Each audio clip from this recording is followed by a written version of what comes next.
been sitting with for a while. And I'm just gonna say it directly because I think we need to stop dancing around it. There are people online with hundreds of thousands of followers who are telling you how your relationship works, what your partner means when they go quiet, what it says about you if love feels difficult, what you should tolerate, what you shouldn't, who's a red flag, who isn't. And most of them are not qualified to tell you any of that. What they are is hurt. And I say that with full compassion because hurt is real. Heartbreak is real. Bad relationships are real. But there is a massive difference between someone sharing their experience and someone packaging their pain as a universal truth and delivering it to millions of people who are also hurting. What's happening That's what's happening right now on a massive scale, and we are not talking about it enough. I work with couples, real couples in real relationships, trying to figure out real problems. And I cannot tell you how many times I sit across from someone and I hear words that did not come from their relationship. They came from a 60-second video. All men are emotionally unavailable. If it's hard, it's not meant to be. If they loved you, they would just know. That's a red flag. That's a trauma response. That's a narcissist. And I have to ask, where did that come from? Who told you that? Because 9 times out of 10, it came from someone online who went through a painful breakup, processed it publicly, and in doing so, turned their specific experience into everyone's reality. And here's the thing, I am not saying they're lying. I'm not saying their pain wasn't real. I'm saying their experience is theirs. It's not a blueprint, it's not a diagnosis, it's not your relationship. But we don't hear it that way. And there's a reason for that.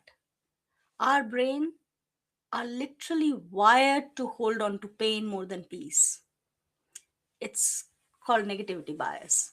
And it means that when you're already feeling disconnected or unheard or lonely in your relationship, content that names that feeling doesn't just resonate, it attaches.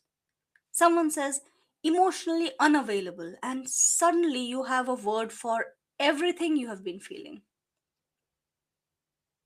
Someone says you are being gaslit, and suddenly all the confusion makes sense.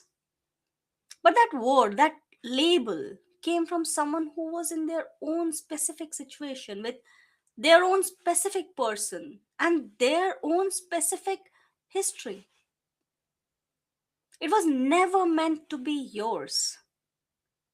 And I want to be very clear that I'm not talking about abusive relationships. If there is a genuine harm happening, that is a completely different conversation altogether. What I'm talking about is something quieter, something most people won't even admit is happening to them. I'm talking about two people who love each other, slowly starting to see each other through borrowed eyes. Because once you absorb enough of these narratives, they become a lens. And that lens changes everything. Silence used to be just silence, now it's rejection. Tiredness used to be just tiredness, now it's emotional unavailability. And a disagreement used to be disagreement, now it's disrespect. The relationship hasn't changed, the perception has.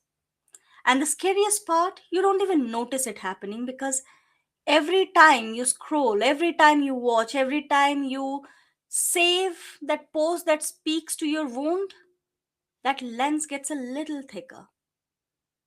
Here's an easy way to think about it.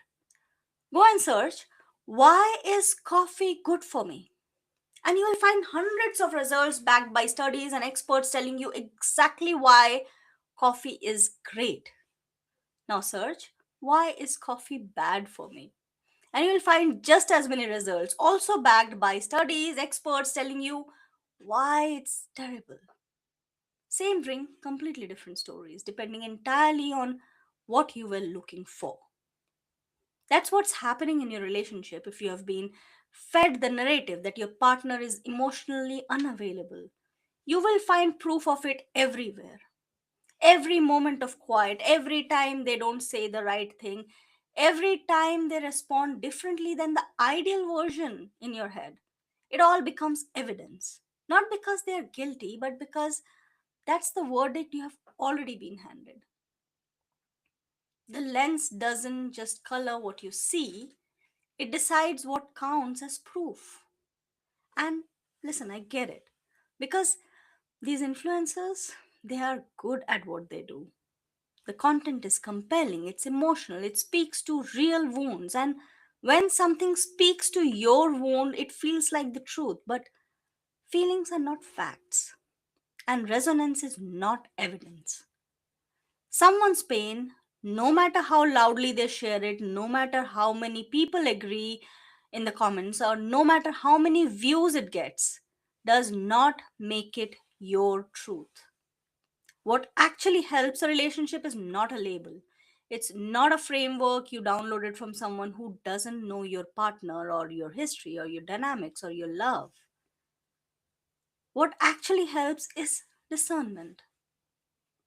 Asking yourself, is this advice helping me understand my partner better, or is it helping me to build a case against them? Is this expanding how I see them, or is it shrinking them into a character? Because when couples stop asking what is actually happening between us and start asking, does my partner fit this pattern? Everything shifts, and not in a good way. So here's what I want to leave you with. Before you take someone else's relationship story and apply it to yours, pause. Before you take a word you learned online and use it to define your partner, pause. Before you let a stranger's wound become the lens through which you see the person you chose, pause. Your relationship deserves more than borrowed conclusions.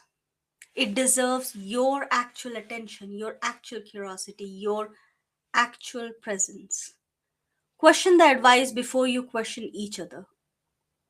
Because the most dangerous thing in your relationship right now might not be your partner. It might be the content you're consuming about them.